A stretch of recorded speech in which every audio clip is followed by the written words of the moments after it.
The late September sky over Manhattan had been unusually gray all day, the kind of heavy brooding clouds that pressed down on the city like a weighted blanket.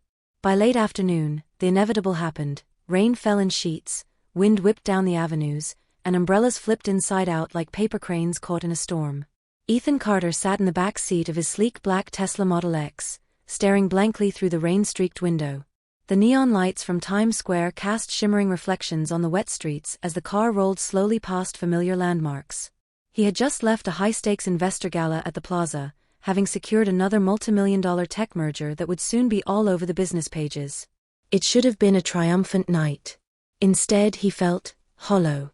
His assistant, Robert, sat in the front passenger seat, scrolling through emails but glancing nervously into the rearview mirror from time to time. "Should I head back to the penthouse, sir?" he asked cautiously, sensing his boss's mood. Ethan didn't answer right away. He leaned back in the leather seat, loosened his tie, and watched as raindrops chased each other down the window like tears on glass. "Take a detour through Soho," Ethan said quietly. "I just need to think." "Yes, sir," Robert replied, quickly redirecting the route. They turned off the main road, down a quieter street where boutique storefronts sat dark and shuttered for the night. The city, though always awake, had a way of falling into a strange calm during a downpour like this, especially in the less busy neighborhoods. That was when Ethan saw her. A silhouette hunched on the sidewalk near a closed bookstore, struggling to push a large waterlogged cart with a taped-up cardboard box atop it. Her hair was soaked and clung to her face. She wore a thin jacket that offered no protection from the rain, and her sneakers squelched with every step. She was clearly exhausted, moving slowly, her frame fragile under the weight of whatever she was hauling. Ethan's heart skipped. "Stop the car," he said, leaning forward. "Sir?" Robert hesitated. "Pull over. Now." The car slid smoothly to the curb. Ethan was already reaching for the door handle. "Wait," Robert tried to object, but Ethan had stepped into the storm. Rain slapped against his skin immediately, soaking through his suit. The cold hit him like a wall, but he didn't care. There was something eerily familiar about the figure in the rain. Something his mind hadn't dared conjure in years, and yet, it was her. "Emily," he called out, cautiously approaching. The woman didn't turn. She kept her head down, hands clutching the edge of the box as she tried to steady it against the gusting wind. Her lips moved, maybe whispering something to herself, maybe praying, but Ethan couldn't hear through the rain. "Emily Dawson," he said again, louder this time, heart thudding. She froze. Then, slowly, she looked over her shoulder. Their eyes met. It was her. Even after 7 years, Ethan would recognize those eyes anywhere. Hazel with flecks of gold, sharp and soft all at once, the kind of eyes that had once made him believe in forever. But now, they were rimmed with fatigue, shadowed by something deeper than time. She blinked once, twice, as if not trusting her vision. "Ethan." Her voice cracked from cold and disbelief. What are you doing here?" "I could ask you the same," he said, stunned. God, you're soaked. Come on, get in the car." "No," she said quickly, backing away. "I'm fine." "You're not fine." He took a step closer. "You're shivering, Emily. Let me help you." "I said I'm fine," she snapped, her voice sharper this time, but weakened by tremors. "Just leave." The box on her cart tilted. She rushed to steady it, but her legs gave out. In one swift move, Ethan caught her before she hit the pavement. She didn't resist, not immediately. She just closed her eyes and whispered, "Don't touch the box." "I won't," he promised, his voice soft. He scooped her into his arms as gently as he could. She was lighter than he remembered, too light, and her body felt frail, like it might disappear if he let go. Robert had already opened the car door. Ethan laid her carefully in the back seat. "Get that box," Ethan told him. "Be careful." Robert hesitated, then grabbed the box and placed it delicately in the trunk. As they drove through the rain, silence filled the car. Emily lay curled in the back seat, eyes closed, her wet clothes clinging to her like ivy. Ethan kept glancing at her through the mirror, his mind spinning with questions. Why was she here? Why was she in such a state? And what was in that box she was so desperate to protect?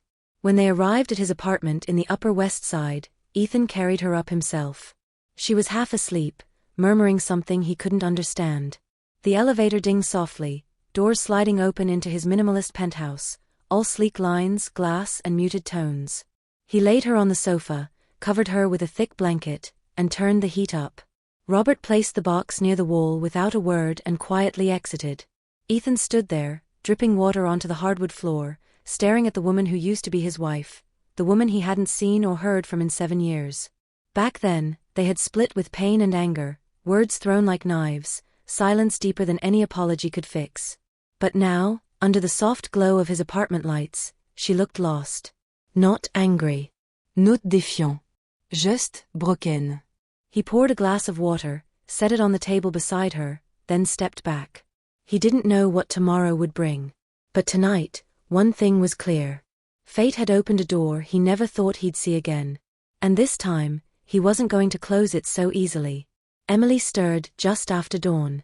The light filtering through the tall windows of Ethan's penthouse was soft and golden, the storm from the night before long gone, leaving behind a sheen of dampness on the glass and a glistening skyline. She blinked a few times, disoriented, before realizing she was wrapped in a warm blanket, lying on a sofa far too clean, far too expensive to belong anywhere near her current life. She sat up quickly, heart racing, her eyes darting around the room, and then she saw it. The box. It was there unharmed, resting against the far wall, just where she'd last seen it before losing consciousness. A wave of relief rushed through her, followed almost instantly by panic. She shoved the blanket off and stood, wobbling slightly from the sudden movement. Her clothes were still damp, her limbs aching. She moved across the room and crouched beside the box, running her hands over the tape and edges, checking for any signs of tampering.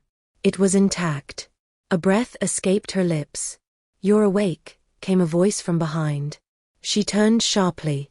Ethan stood at the kitchen island, dressed in a fresh button-up shirt and dark jeans. He held a steaming mug of coffee in one hand, looking every bit the part of the polished tech mogul the world still admired. Emily straightened, her expression guarded. "You touched it?" she asked. "No," he said, voice calm. "You made it very clear not to." "I meant what I said." She studied his face for a beat longer, looking for any trace of a lie. There was none. "I shouldn't be here," she muttered, eyes dropping. "You passed out in the rain, Emily," Ethan said, stepping closer. "I couldn't leave you there." "What was I supposed to do? Pretend I didn't see you?" "That's exactly what I would have preferred." His jaw clenched slightly, but he kept his voice even. "I'm not the same man you left 7 years ago. You're still the man who let me go without asking why I was crying the night I signed those divorce papers." That hit deeper than she probably intended. Ethan set his coffee down, leaning forward with both palms flat on the counter. "You think I didn't ask because I didn't care," he said. "You were shutting down. Every time I tried to talk, you pushed me away. I was juggling companies, investors, pressure from every direction. And I was carrying something alone that you should have helped me with," she snapped. He froze. The silence between them stretched thin.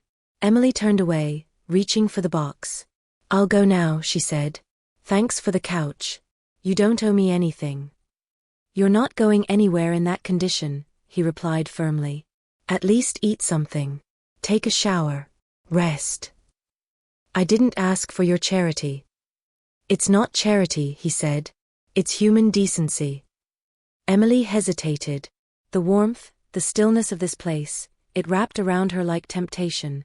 After months, no years, of surviving in shadows, the softness of a clean towel and the smell of real coffee were almost painful. Reluctantly, she nodded. "Fine. Just a few hours." She followed his gesture toward the guest room. A set of fresh clothes and a towel had been laid out. She paused at the doorway. "And the box stays where I can see it," she added. Ethan simply nodded. An hour later, she emerged. Her hair was damp, but combed. She wore a gray sweatshirt and black leggings Ethan had sent his assistant to buy early that morning. He stood at the kitchen island, flipping pancakes, something she never imagined he still knew how to do. "You still make breakfast?" she asked, surprised despite herself. He glanced over his shoulder. "Had to learn after you left. Turns out cereal every day gets old." She didn't respond, just took the seat furthest from him. He placed a plate in front of her, 2 pancakes, scrambled eggs, sliced strawberries. Don't worry. I didn't poison it, he said dryly. Emily gave the tiniest smirk, then picked up her fork. The first bite hit her stomach like an anchor, warm, familiar, and deeply uncomfortable in its kindness.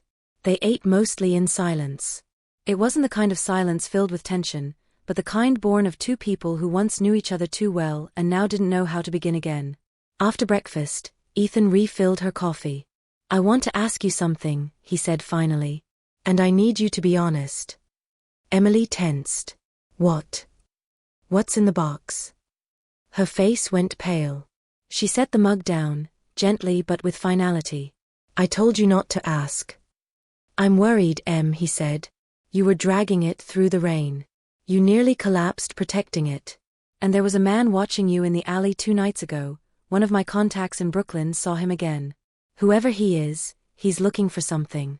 Is it in that box? Emily stood. I said, don't ask. Ethan didn't move. Emily, are you in danger? Her hands clenched at her sides. You don't get to act concerned now. Where was this when I needed you? When everything was falling apart, and you were too busy flying to Tokyo or pitching to another boardroom full of rich men. He flinched. You're right, he said quietly. He failed you. He let you walk away without chasing after you. And that's something I live with every damn day. She turned away, arms wrapped around her chest. A long silence passed before she whispered, It's all I have left. He looked up. The box, she added. It's all I have left of someone who mattered. I can't let it go. I won't. Ethan exhaled slowly. Then I'll protect it too, he said. Even if I don't know what's inside. Even if you never tell me. Emily glanced back at him, startled. Her eyes searched his face for any hint of manipulation, of ego, of the man she once left. But all she saw was exhaustion, regret, and something else, a fragile, tentative hope. I don't need you to save me, she said. I know, he replied. But maybe this time, you'll let me stand beside you. She didn't answer. But she didn't walk away either. And in that still moment, surrounded by the soft patter of rain and the quiet hum of forgiveness just beginning to awaken, something subtle shifted between them, the first brick laid in a bridge long broken. For the next few days, Emily stayed. Not out of comfort, or trust, but necessity. Her body was still recovering, and the box, her constant shadow, remained untouched and safe against the far wall of Ethan's penthouse. She kept it in her sight at all times, even sleeping on the couch rather than using the guest room again. Ethan offered her the space without argument, careful not to push, not to question. He didn't hover, but he remained near, attentive, quieter than before, always watching out of the corner of his eye. Emily noticed. In the mornings, he made coffee for both of them. In the evenings, he came home earlier than usual, sometimes bringing takeout from her favorite places, the ones she thought he had long forgotten. She never said thank you, but her silence was no longer cold. Just tired. The tension between them had shifted. No longer electric and sharp, but wary and slow-burning, like the dying embers of something that once blazed fiercely. But danger, like guilt, doesn't disappear just because you pretend it isn't there. It returned one evening. Emily had gone out for a walk alone, a brief escape from the glass walls of Ethan's world. She wore a borrowed hoodie, pulled low over her head, and pushed a cart with the box wrapped in a plastic tarp. It was dusk, and the streets near the Hudson River were quieter, the air tinged with the sharp scent of incoming rain. She thought she was alone. She always thought so. But then she saw the shadow again. A tall man, standing too long at a corner. Moving just as she moved. Pausing when she paused. She turned abruptly into an alley, pretending to tie her shoe, and stole a glance behind. There he was. Same man she'd seen near her old apartment in Brooklyn. Same hunched shoulders, same dark cap pulled low. Panic surged through her chest. She spun the cart around and began to walk faster. Then she ran. The box jostled dangerously on the cart as she turned sharply onto a side street, weaving through trash bins and abandoned crates. She ducked behind a dumpster, heart hammering, pulling the box close to her chest like it could shield her from the world. Footsteps. Crunching gravel. Slow, steady. She held her breath. And then, silence. She waited. 10 seconds. 20. A minute. Still nothing. Finally, she dared to peek out. No one. She stayed hidden for another 15 minutes before cautiously making her way back toward the main road, still trembling. When she returned to Ethan's building, she took the service entrance, avoiding the lobby cameras. Inside the elevator, she leaned against the wall, clutching the box. When the doors opened, Ethan was waiting. "Where were you?" he asked, stepping forward. "You've been gone for hours." "I needed air," she said flatly. You should have taken someone with you. Anything could be. "I'm not a prisoner," she snapped. "You don't get to decide where I can go." He held up his hands in surrender. "I'm not trying to control you. But someone's following you, Emily. I had security footage from Brooklyn analyzed. That same guy you saw back then? He was outside this building yesterday." She froze. "What?" "I didn't want to scare you," Ethan said carefully. "But now I think we need to talk seriously about what you're involved in. I told you it's not your problem. It became my problem the moment you collapsed in that storm." Emily's hands tightened around the box. "It's not something you can fix," she said. "It's not money or power or negotiation. It's the past. And the past doesn't play by your rules, Ethan." "Then tell me what it is. Let me help you face it." Emily shook her head, tears stinging her eyes. "You wouldn't understand." "Try me." A long silence. She turned away, moving the box into its usual place in the corner of the room. She sat beside it, one hand resting gently on the lid. "When we divorced," she said slowly, "I left because you stopped seeing me. I wasn't angry. Not at first. I was invisible. And then I found out I was pregnant." Ethan's heart stopped. "I didn't tell you," she continued, "because I thought you'd think I was trying to trap you." Or worse, pity me. He stepped forward, voice barely a whisper. "Emily." "I had a son, Ethan," she said, voice cracking. "His name was Tyler." The room seemed to collapse in on itself. Ethan felt the ground shift beneath him. "You had a child?" She nodded. "He was born early. He had a heart condition. I tried everything, every possible way to keep him alive. But I was alone, with no insurance, no help. He sold everything he had. And still." Her shoulders shook. "He died. 3 months old. In my arms." Ethan's knees gave out. He sat on the floor across from her, stunned, the weight of her words suffocating him. "I kept his ashes," Emily whispered. "His birth certificate. The hospital forms. Photos. That's what's in the box. That's what I've been carrying all these years." Tears streamed down Ethan's face, hot and help. "Why didn't you tell me?" "Because you weren't there. You were already gone." He reached toward her, then hesitated. "Can I see him?" he asked gently. "Just a picture?" Emily looked at him for a long time, searching for insincerity. But all she saw was a father breaking apart. She opened the box.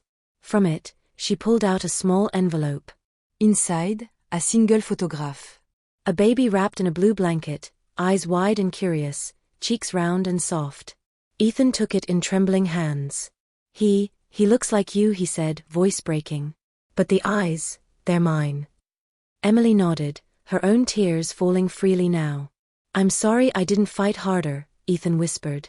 "I'm sorry I didn't give you the chance to," she replied. For a long moment, they sat on the floor together, broken and bare, the photo between them like a bridge of what could have been. Outside, the sky darkened again. The clouds gathered, slow and heavy. Rain was coming. But this time, they wouldn't face it alone. That night, neither of them slept. Ethan sat alone on the balcony, the photo of Tyler resting gently in his hands, protected inside its envelope. The lights of the city blinked far below, a sea of yellow and red pulsing beneath the overcast sky. He didn't cry again, he couldn't. His tears had dried into something deeper, a hollow ache that settled in the pit of his chest and refused to leave. Inside, Emily had finally allowed herself to lie in the guest bedroom, the box placed right beside the bed on a wooden stool. She lay curled up under the covers, staring at the ceiling, her mind running in 1,000 directions but always circling back to one thought. He knows now. The secret she had carried for 7 years, the weight that bent her spine and kept her distant from anything resembling peace, was no longer hers alone. It should have been a relief, but it wasn't, not yet. Grief wasn't something that disappeared simply because it was shared. At sunrise, Emily stepped onto the balcony. She wore one of Ethan's old sweatshirts, far too big for her, sleeves dangling past her hands. Ethan didn't turn when she opened the door, but he knew she was there. The familiar scent of her, faint lavender, like a memory, lingered between them. "I couldn't sleep," she said quietly. He nodded, eyes still on the horizon. "Neither could I." She sat beside him, knees pulled up to her chest. They watched the city wake up in silence. For a long while, there was no conversation. No confessions. Just the steady hum of shared loss, sitting between them like a third presence. Then, finally, Ethan spoke. "I keep thinking about the day we signed the papers," he said, voice low. "You looked right at me, and I looked away. I don't even know why. Maybe I was scared. Maybe I was proud. But now, all I remember is how much it hurt, seeing you walk out that door." Emily didn't respond right away. She stared at her bare feet. "I thought you didn't care," she whispered. "That I had become something inconvenient. And when I found out I was pregnant, I was afraid you'd just see it as one more burden you didn't ask for." He turned to her, eyes glassy. "It would never have been a burden. Tyler would have been everything." She nodded, the corners of her mouth trembling. "I know that now." He reached over slowly, gently placing his hand over hers. She didn't pull away. "I want to do something for him," Ethan said. "Not to make up for the past, we can't do that. But something to honor him. For his memory. For you." Emily looked at him, a flicker of uncertainty in her eyes. "What do you mean?" "I want to start a foundation," he said. "In his name. Tyler's Fund. To help kids with congenital heart conditions. Kids like him.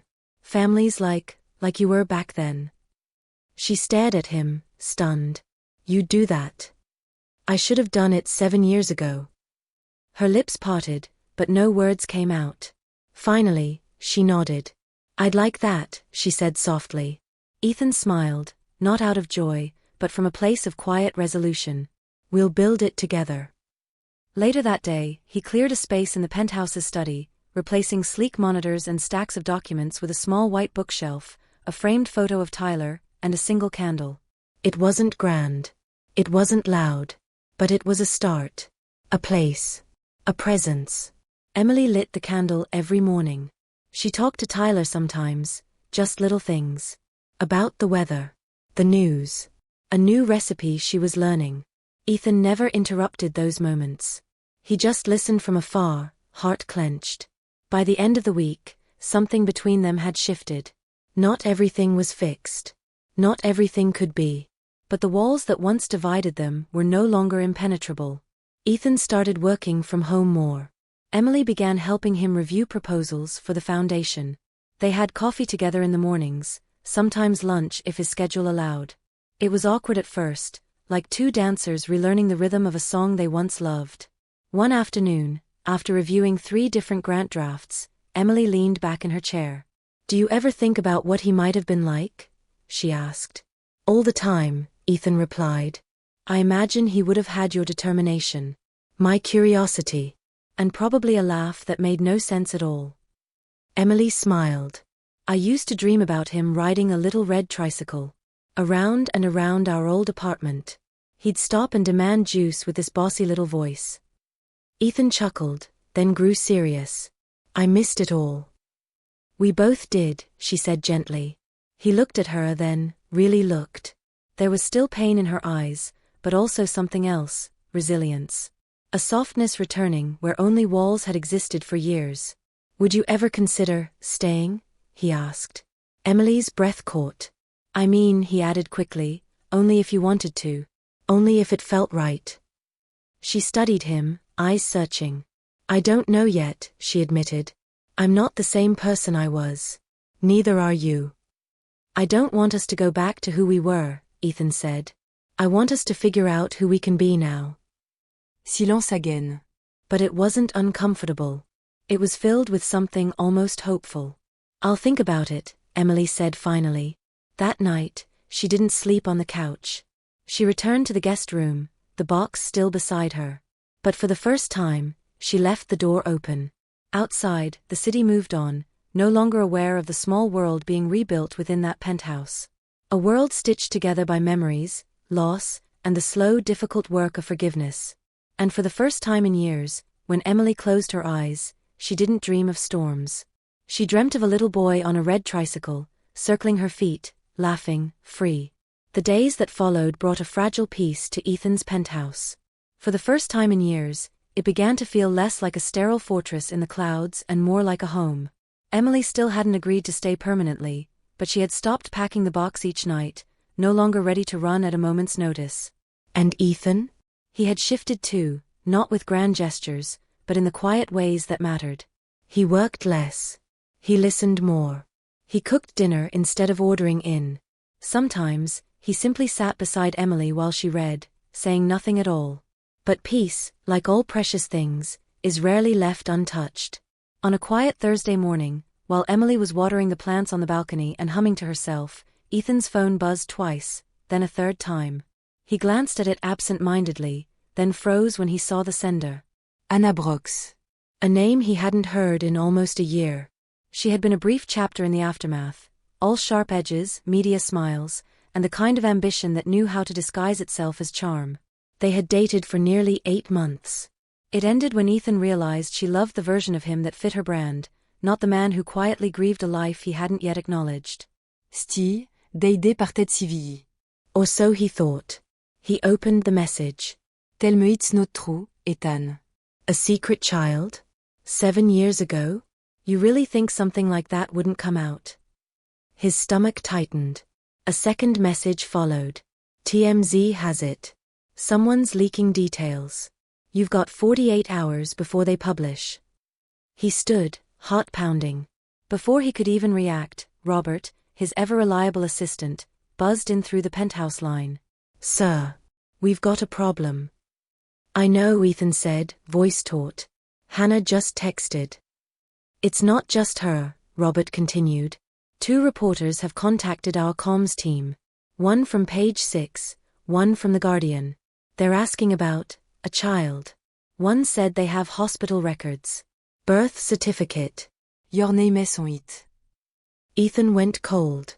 He turned slowly toward the balcony, where Emily stood in the sunlight, smiling faintly as she rearranged a pot of lavender. Completely unaware. Find out who leaked it, Ethan said. And tell legal to prepare an injunction. I'll handle the rest.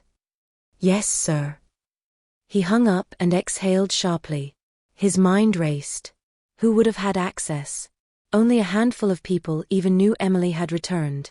The documents, Tyler's birth certificate, the hospital files, they had been in that box. No one had touched it. Unless someone had taken photos before. Tension crawled up his spine. That night, after dinner, he broke the news. Emily listened, hands in her lap, face unreadable. They're going to print Tyler's name, she said quietly.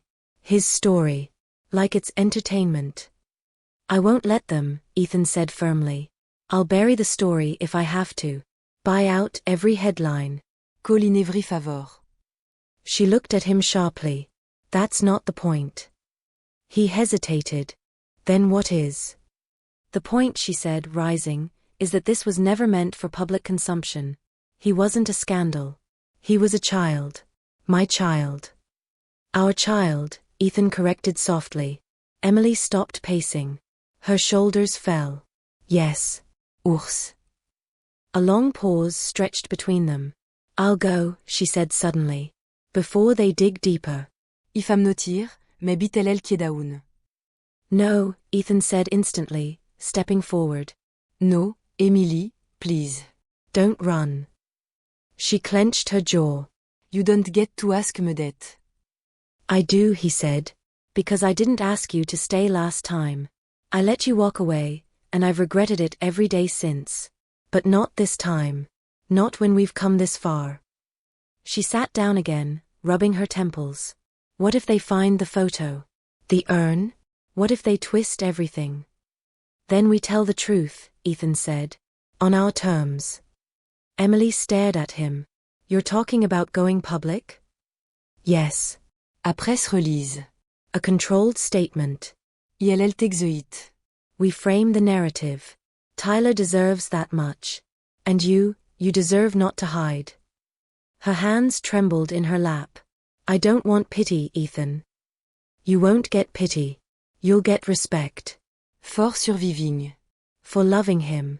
For carrying this alone all these years. She looked away, eyes glassy. And if they come after you? She asked. Your board, your investors, they won't like this. I don't care, he said. Let them come. I've built everything I have from the ground up. I can build it again if I have to. But I can't rebuild us if you walk out that door again. She was quiet for a long time. The only sound was the soft hum of the city below and the distant whistle of wind against the windows. Finally, she nodded. Okay, she said. But we do it together. Ethan exhaled, relief flooding through him. Together.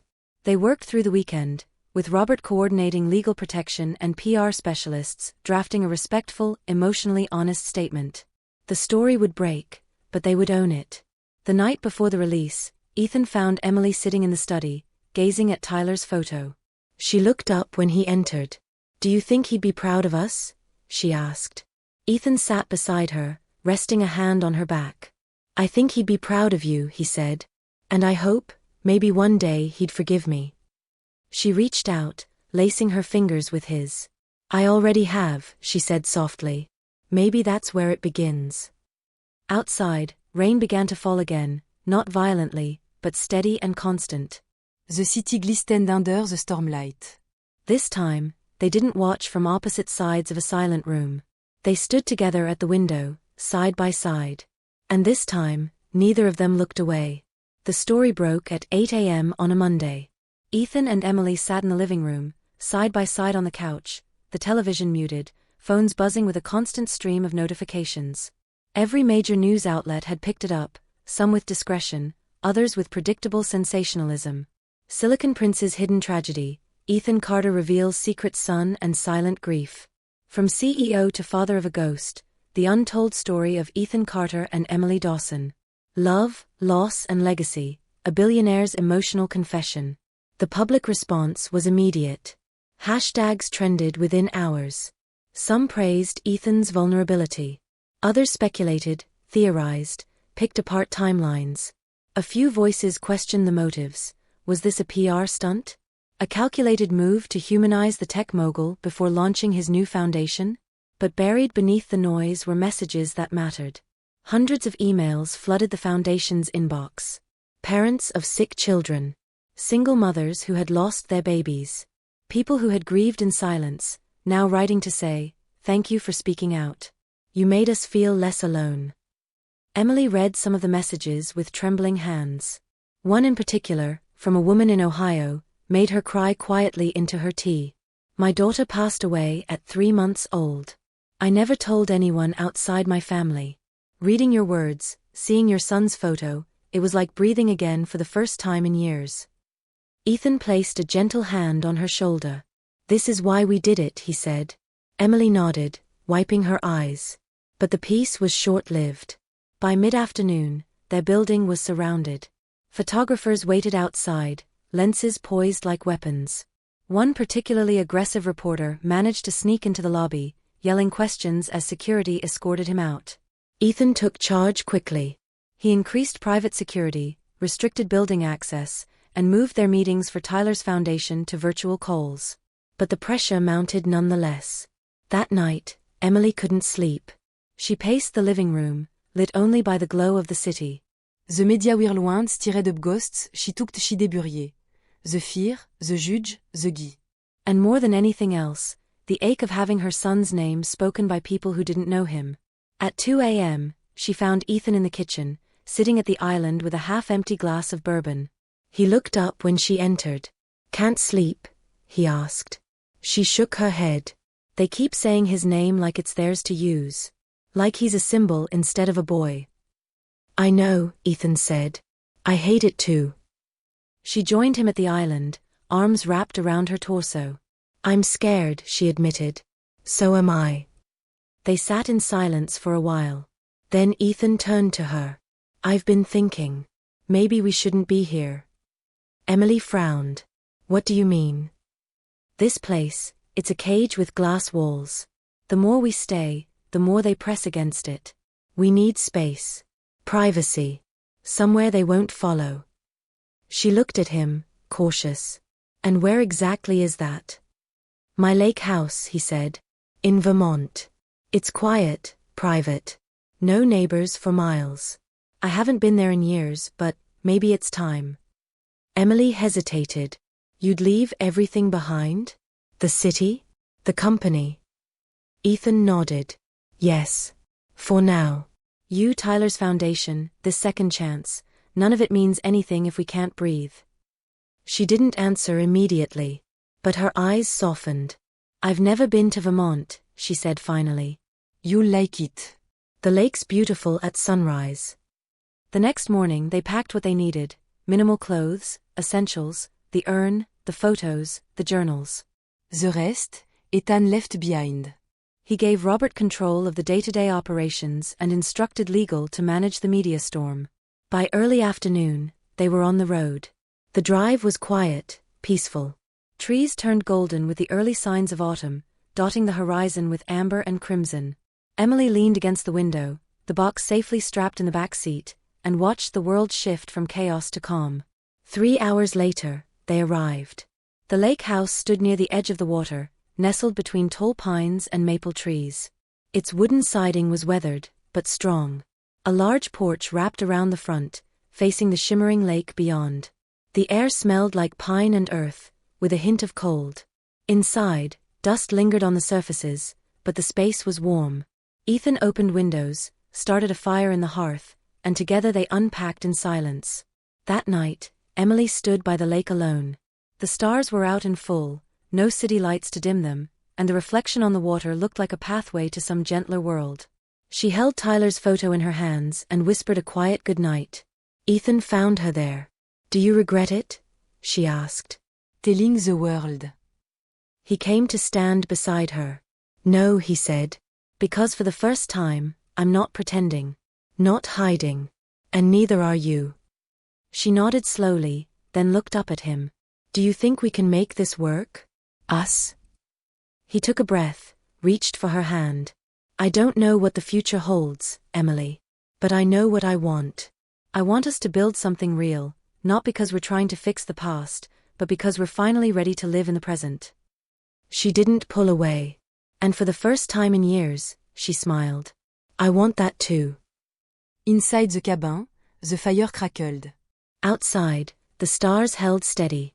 And between them, under a sky unburdened by the city's glare, 2 people stood together, no longer running, no longer hiding, finally slowly beginning again. The lake house became a sanctuary. Days passed slowly, as if time itself had softened. Mornings began with coffee on the porch, steam curling into the crisp Vermont air.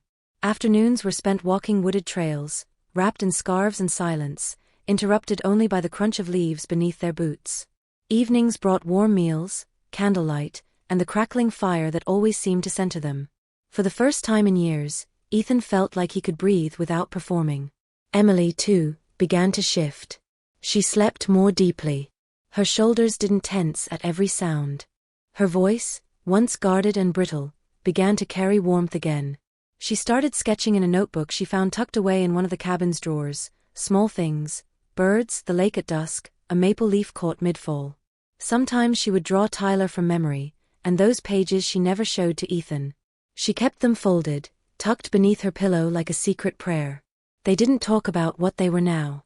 Not quite lovers. Not just former spouses. Something fragile and growing, a reconciliation not built on declarations, but shared moments, like leaves layering into soil. Then came the letter. It arrived 3 weeks after their retreat to Vermont, in a plain envelope with no return address. Ethan found it in the mailbox at the end of the gravel driveway, alongside a bundle of forwarded business documents. He opened it on the porch while Emily napped inside. Inside the envelope were 2 things. The first was a copy of Tyler's birth certificate, the real one, stamped and signed. Ethan recognized it instantly. It had been among the papers Emily kept in the box. The second was a single line, printed in bold black font. How long do you think this secret will stay buried? There was no name. No signature. Just that threat, blunt, faceless, chilling. Ethan folded the letter, jaw tight, and walked back into the house. Emily was awake, sitting cross-legged on the floor with her sketchpad in her lap. She looked up, sensing his tension instantly. What happened? She asked. He didn't speak. Just handed her the letter. She read it once, then again slower. Her face drained of color. This was in the box, she whispered. Ethan, I swear I didn't give it to anyone. I don't know how.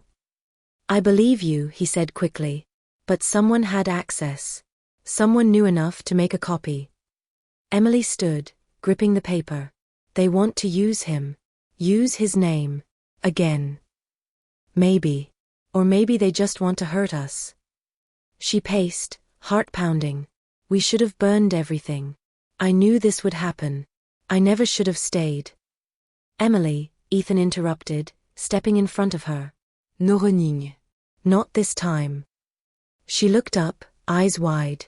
What if they go to the press again? Or worse, what if they dig deeper? There are things I never told you. Things I hoped would just disappear. Ethan's voice was gentle. Then maybe it's time to stop hiding. She sank onto the couch, hand shaking. There was someone, she said finally. After Tyler died. Someone who helped me pay for the funeral. I didn't ask questions then, I needed help. He said it was charity. But later, I think he expected something in return. Étanès face d'Arkened. Who? I don't even know his full name. He went by Frankie. He showed up a few times over the years, asking questions. I moved every time. But he always seemed to find me. Why didn't you tell me this before? Because I thought I could outrun it. That if I stayed invisible, he'd forget. Ethan took a deep breath. We need to go to the authorities. No, Emily said, almost instinctively. No caps. If he finds out we talked. He already found us. They stared at each other across the room, the fire between them dimming. We'll handle this together, Ethan said. We'll get a lawyer, maybe even private investigators. We have resources now. You Renaud Talon. Emily nodded slowly. Okay. But that night, she couldn't sleep. She stood by the window long after Ethan had gone to bed, staring into the woods. Every rustling branch sounded like footsteps. Every flash of moonlight on glass felt like eyes. She was tired of fear, but fear hadn't grown tired of her. In the morning, Ethan found her outside, sitting by the lake with her knees drawn to her chest, Tyler's photo in her hands. He won't go away, will he? She asked without turning. Maybe not, Ethan said. But we will not let him control our lives. She looked back at him. I've lived in the dark for so long, Ethan. I don't know if I know how to be free. He sat beside her, placed a hand over hers. Then let's learn together. Later that afternoon, Ethan made several calls. His legal team began quietly digging into anyone named Frankie associated with Emily's records. They flagged 3 possible names. One stood out, a man with a history of exploiting grieving families, offering support and later blackmailing them with personal information. It was just the beginning, but it was enough. Emily watched Ethan work, how focused he became. She saw not just the man she once married, but a different version, one who had grown. One who didn't just build things, but protected them. That evening, they sat by the fire. Neither spoke of threats or secrets. They didn't have to. Instead, they talked about Tyler. About the kind of boy he might have been. About how maybe one day, the foundation in his name could help another child live long enough to ride a bike or blow out birthday candles. And in that quiet, Emily reached for Ethan's hand first. She didn't say she wasn't afraid. But she didn't have to. Because for the first time, she knew she wouldn't be facing that fear alone. The leaves had turned completely by the end of the 4th week. The lake house was now surrounded by vibrant hues of amber, crimson, and gold. Emily often sat by the window, sketching in silence, her eyes occasionally drifting toward the tree line. Ethan had grown used to the pauses in her speech, the stillness in her body when something unsettled stirred beneath the surface. But he also knew the stillness wouldn't last. One morning, while Ethan was on a video call with the legal team, Emily opened her old backpack and pulled out something she hadn't touched in years, a black notebook, frayed at the edges, pages bent and water-stained.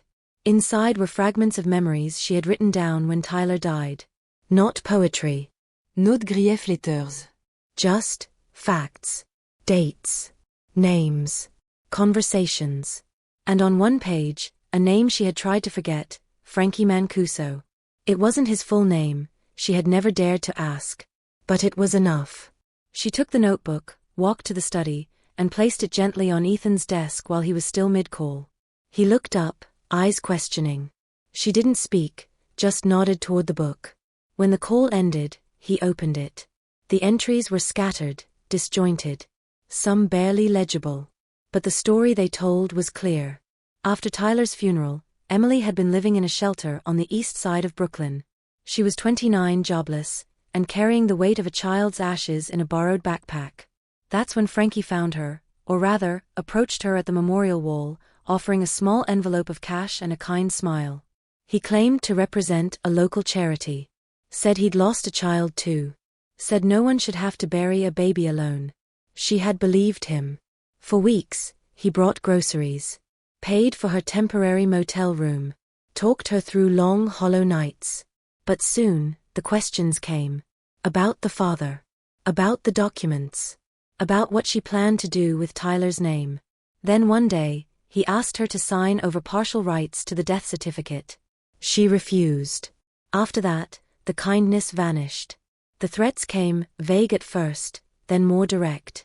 He hinted that he knew people in the press, people who would spin her story into whatever sold best. He said no one would believe her. A grieving mother? Alone? With no money, no family, no credibility? She disappeared the next day. That was 7 years ago. And now, he was back. Ethan looked up from the notebook, jaw tight. Why didn't you tell me everything before? Because I didn't know if I could trust you with it, Emily said. Not just the facts. The shame. He reached across the desk, took her hand gently. You didn't do anything wrong. I took money, she whispered. From someone who turned out to be a predator. I thought I could handle it. I thought if I kept running, he'd get tired. But now Tyler's name is out there, and Frankie wants something. I can feel it. Ethan's phone buzzed. It was Robert. He answered on speaker. We have a hit, Robert said. Frankie Mancuso. He's not just a scam artist. He's tied to 3 separate extortion cases involving grieving families. One woman in Pennsylvania tried to sue him, but the case never made it to court. Witness intimidation. Where is he now? Ethan asked. Last known location was Boston, but there's a good chance he's nearby. We have a former FBI contact tracking his activity. There's one more thing, sir. What? We think he's the one who leaked the birth certificate to the press. Ethan's knuckles went white around his phone. I want every trace of him documented. Every crime. Every lie. Yes, sir. But you should be careful. This man is dangerous. When the call ended, Emily sat down, shaken. What does he want from us now? She asked. Ethan shook his head. Probably money. Or leverage. Maybe he thinks he can sell more of our story if he stirs up enough chaos.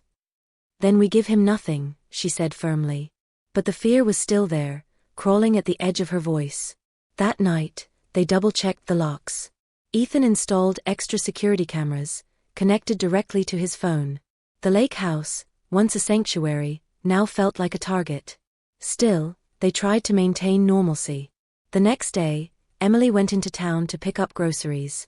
It was a small place, only one market, a post office, and a diner that smelled like pancakes and coffee grounds.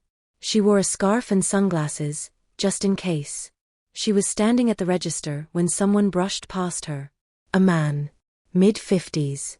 Graying at the temples. The scent of cologne too strong, too familiar. She turned, and froze. He was already walking away, out the front door, disappearing into a silver SUV. Emily dropped the basket. Shiranutsid, Atamring. The SUV was gone. Back at the lake house, she told Ethan. He didn't doubt her. He knows where we are, she said, voice trembling. We have to be ready. We are, Ethan said. Let him come. But in private, Ethan made more calls. He hired 2 private guards to stay on the property. Armed, discreet, ex-military. He wasn't taking chances.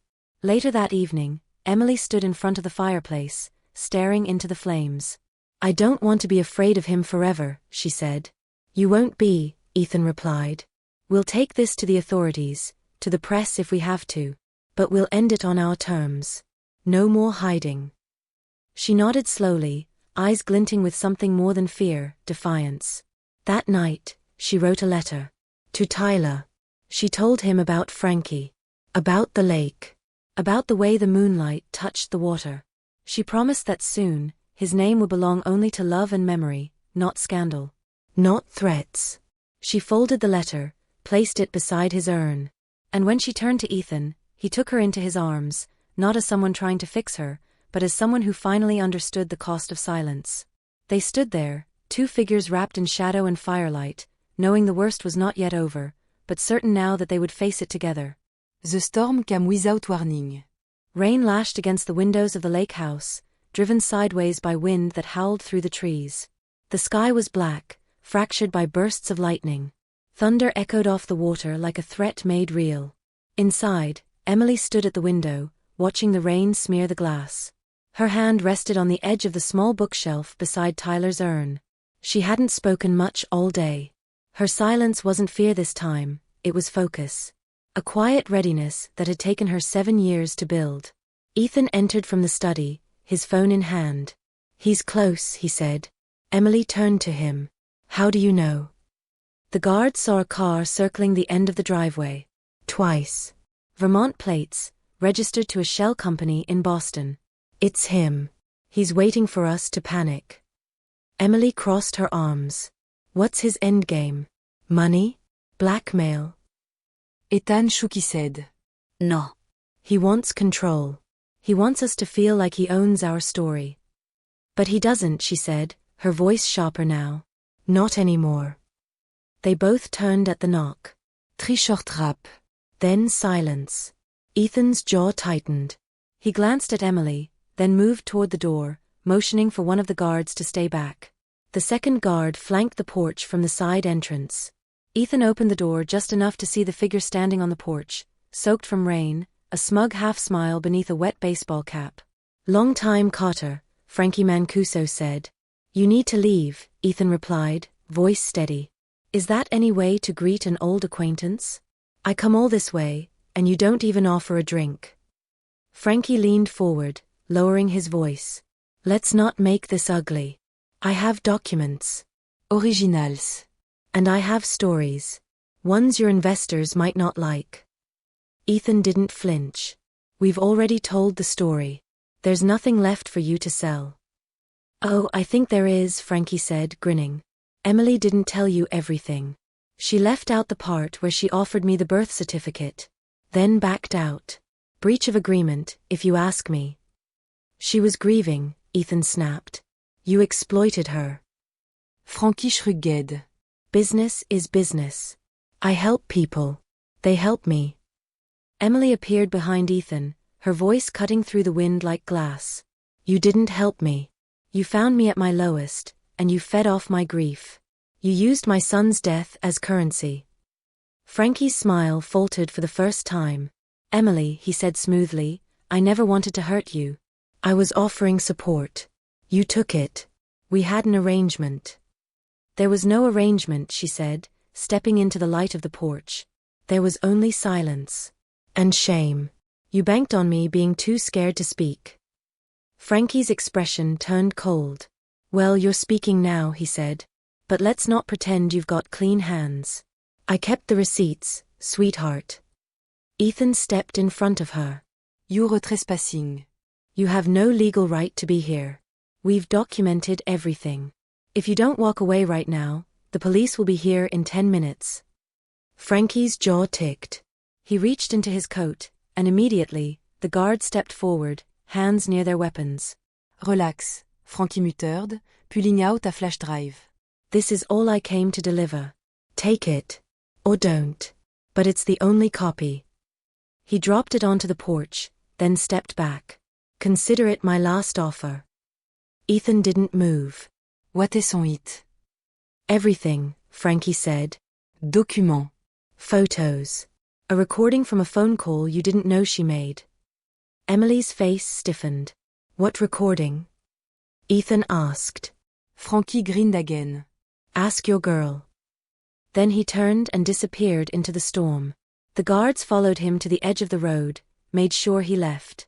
No violence. No spectacle. Juste quiet, quelle menace. Back inside, Ethan stared at the flash drive still lying on the porch. He picked it up, then turned to Emily. What did he mean? He asked. She sat down slowly, her hands clasped in her lap. There was one night, she began. After Tyler died. I was desperate. Angry. Lost. I left a voicemail on your office line. I didn't say it was about a child. I just... He told you yet et you. That I hoped your success would rot in your hands. I didn't mean it. But I said it. Ethan's throat tightened. I never heard that message. I figured you deleted it, she said. Or never noticed. But he must have gotten to your voicemail somehow. Back then, I used your name to get into your building. He might have followed me. I don't know. Ethan nodded slowly. I don't care what you said, he told her. You were grieving. If anything, it proves what I should have known then, that I left you alone when you needed me most. He handed her the drive. What do we do with this? Emily stared at it. We burn it. Ethan lit the fireplace. Together, they stood and watched the plastic twist and melt, the flame curling around the device like it was consuming more than evidence, consuming years of silence, of shame, of being held hostage by fear. When it was nothing but ash, Ethan turned to her. Are you okay? She shook her head. But I will be. That night, they released an official statement through Tyler's foundation, acknowledging the attempt to blackmail them, declaring it publicly, naming Frankie Mancuso, with all supporting evidence handed to authorities. The message was simple: there would be no more secrets. No more fear. The next day, support flooded in. Parents. Survivors. Strangers. Donations rose. But more importantly, so did trust. Transparency became their weapon.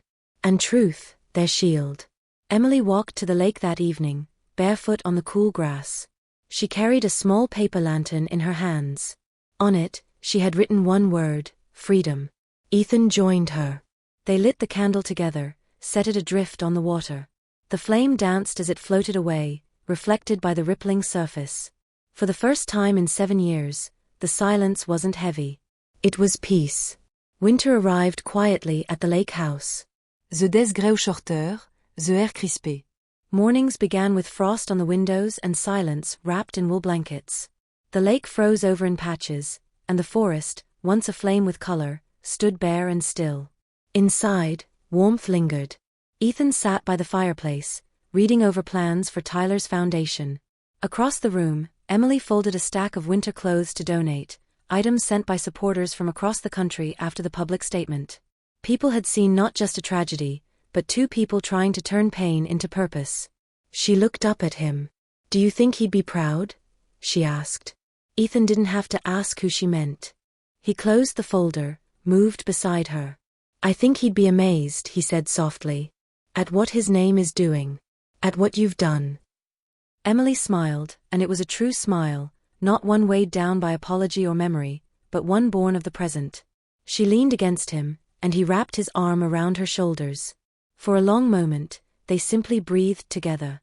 Outside, snow began to fall, slow, soft, like feathers drifting from the sky. Later that day, they walked into town to buy supplies for the community shelter's winter drive. Everyone in the small Vermont town now knew them, but no one stared anymore. The story had moved through the news cycle and settled where it belonged, in the hearts of those who understood grief, who had carried it too. In the grocery store, the cashier, an older woman with silver hair and kind eyes, handed Emily a small paper bag. No charge, she said. Just a little something from me. Inside was a tiny knitted hat, newborn-sized. Soft blue. Tyler's color. Emily's eyes filled, but she didn't cry. She placed a hand over the woman's and whispered, "Thank you." On the way home, Ethan reached for her hand as they walked. "I've been thinking," he said, "about what's next." She glanced sideways. "Next?" "Yes," he said. "This house, us. I don't want it to be temporary anymore. I want to make this our home. I want to build something here that lasts." Emily was quiet. "And not just the foundation," he added. "I mean us. A life. A future." She stopped walking.